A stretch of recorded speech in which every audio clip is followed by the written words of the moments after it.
like I said, Pete is a pretty tough act to follow. Besides, coaching forever, he and I actually probably had the same Neanderthal coaches together because we're about the same age. Pete just got done talking at the national convention, and he's also a Hall of Fame high school coach, so that's why he's even more. So anyway, when we're talking about high school, we're talking about outfield. I think that, unfortunately, there's a lot of skills that happen in the infield that are similar to outfield drills. And especially the whole idea of how to catch the ball and so forth like that. When you're talking about the outfield, I'm going to assume that, everybody and your team is eventually going to play the outfield, okay? And again, outfielding is a kind of a developmental thing, okay? You're going to have the kids that, when they first start out there on the outfield picking dandelions, and then they go from there to all 9 guys running after the ball when it's in the outfield. And then after that, you're getting to the point where, the guys will hit a fly ball to them and they're doing this. And then they're all catching like that. And then finally they figure out that they really know how to catch the ball properly, using 2 hands, okay? And I'm a real big advocate of catching the ball with 2 hands, okay? So I created this gimmick years and years ago. All this is it's like panel board with little elastic straps in the back, and there's a little duct tape around it so the kids aren't getting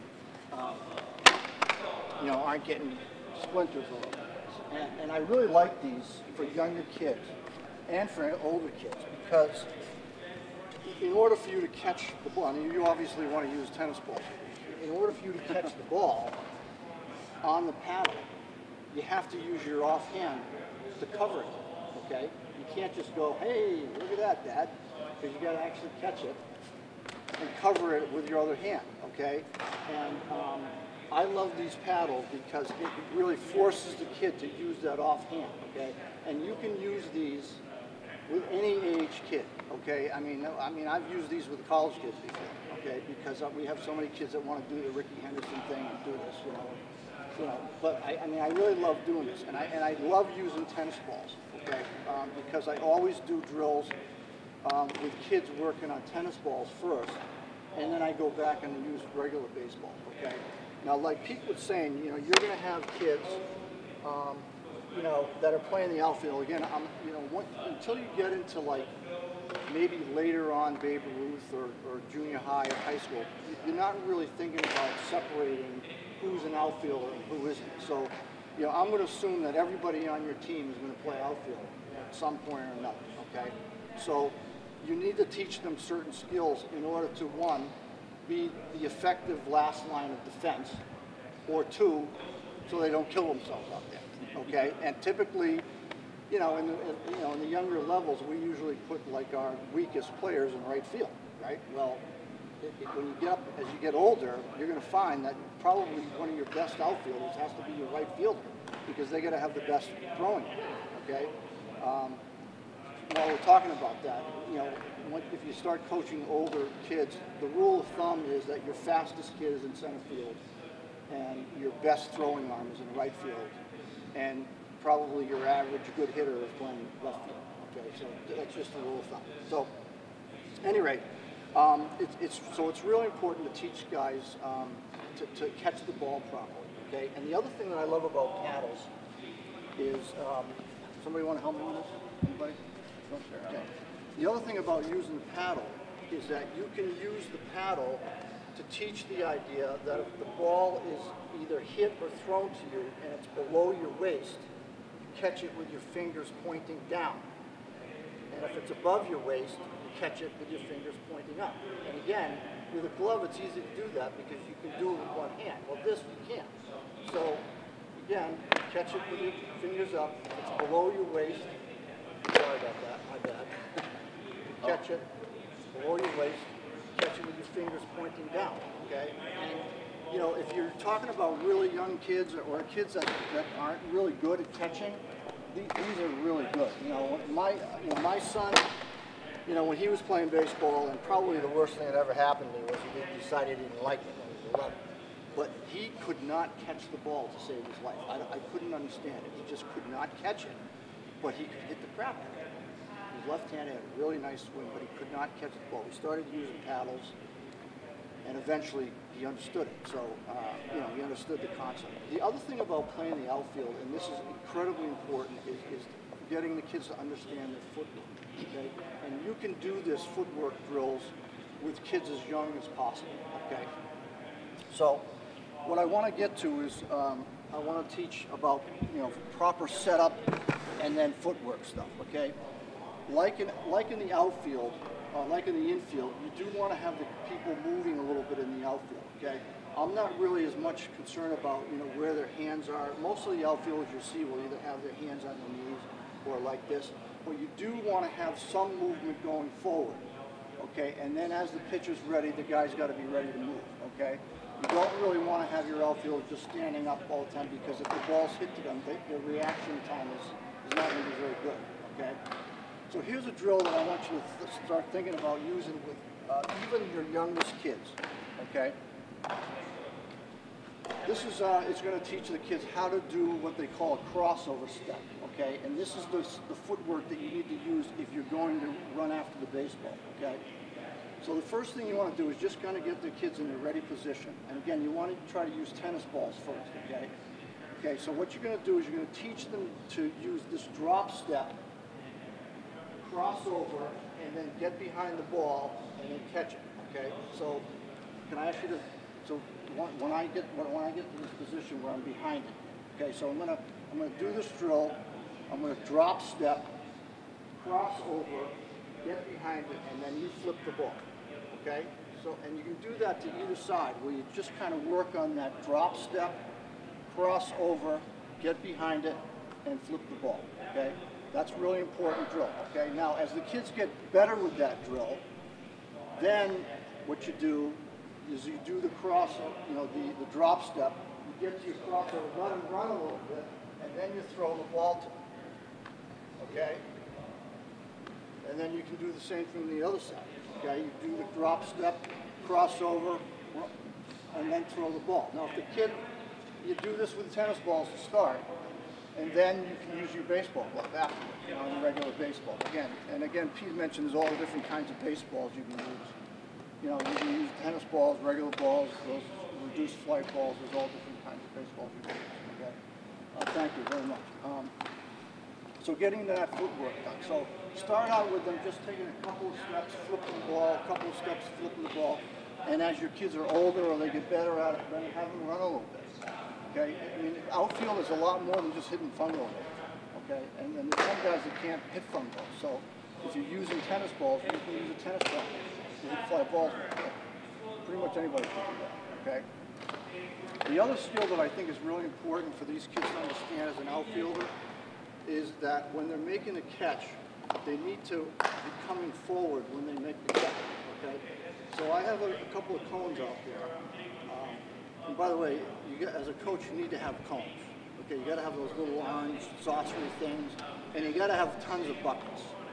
Okay, you need buckets everywhere. Okay, because if you look behind that screen, you got dozens of buckets of all kinds of different buckets. So in this drill, what we're going to do is we're going to have the kids line up, and we're going to do that crossover step so that they get behind the cone.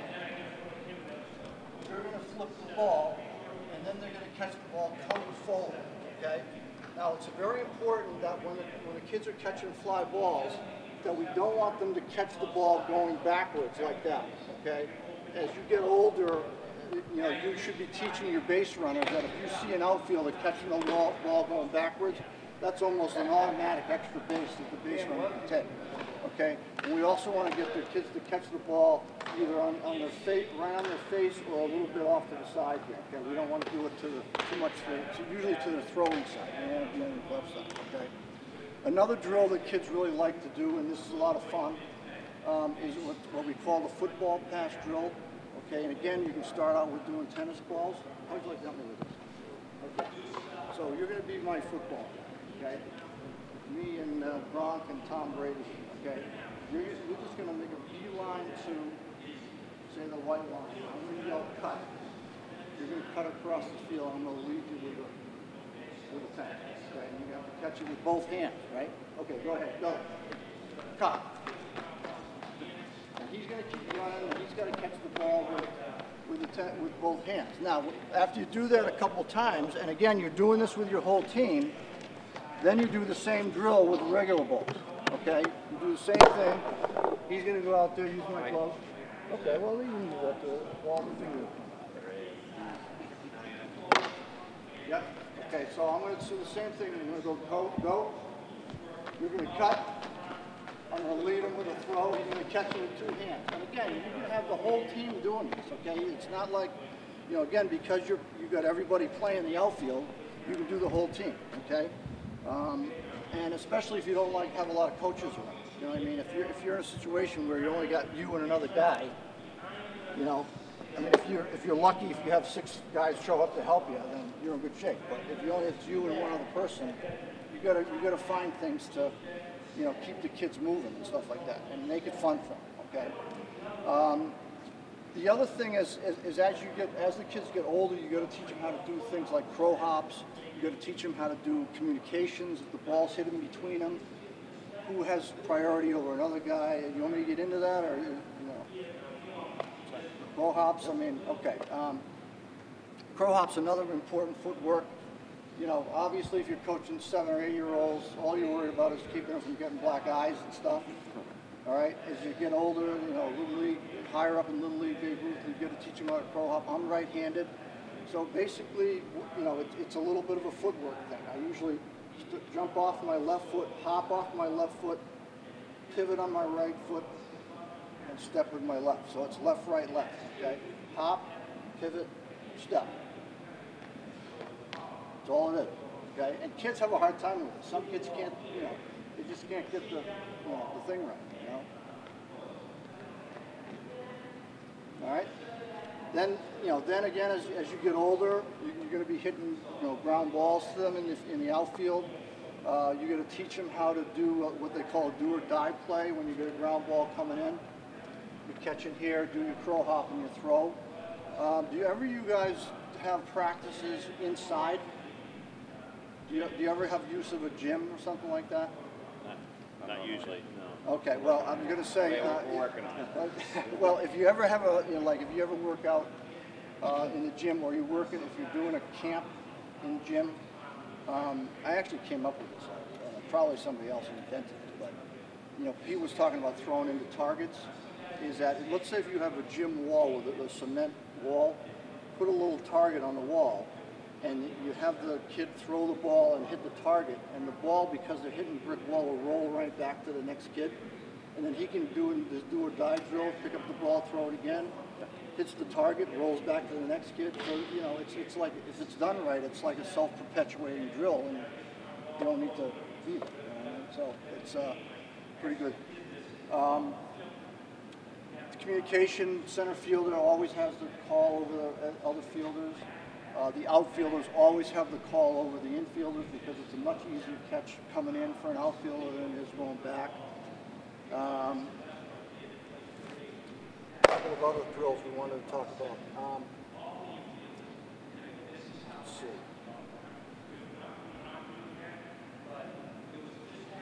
You know, again, so you have some fields that might have like fences that you got to work on. I mean, some kids, I mean, in Little League, you know, you got chain link fence, and the kids have to learn what happens if the ball hits a fence. How do you play that?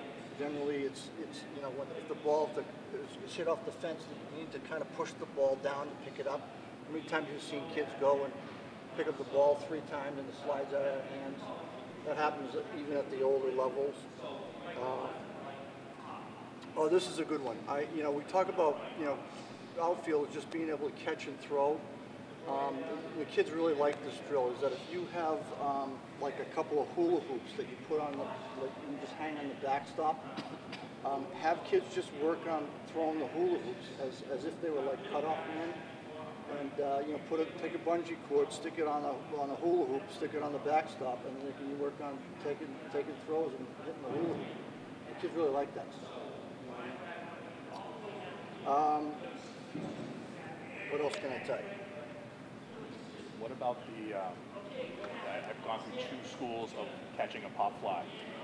first step back, always back, or the standing here and your set position. If the ball is over your hat, you go back. The ball's under your brim, you go forward. Yeah, I mean, that's a really good question. A lot of that has to do with the conditions of the, on the day, okay? I mean, if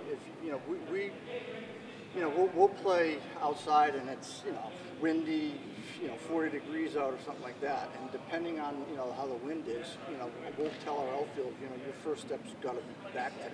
You know what I mean? Or, but I'm typically speaking, I would say that your first inclination is to think going back. But again, it depends on, the kind of day you're having and so forth. It's much easier to come in on a ball than it is to go back on one, okay?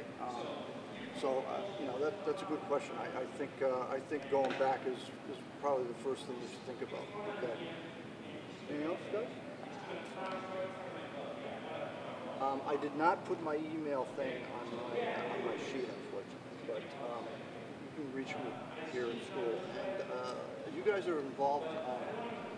I think your kids might be doing some kind of a clinic in a couple of weeks. Is that true?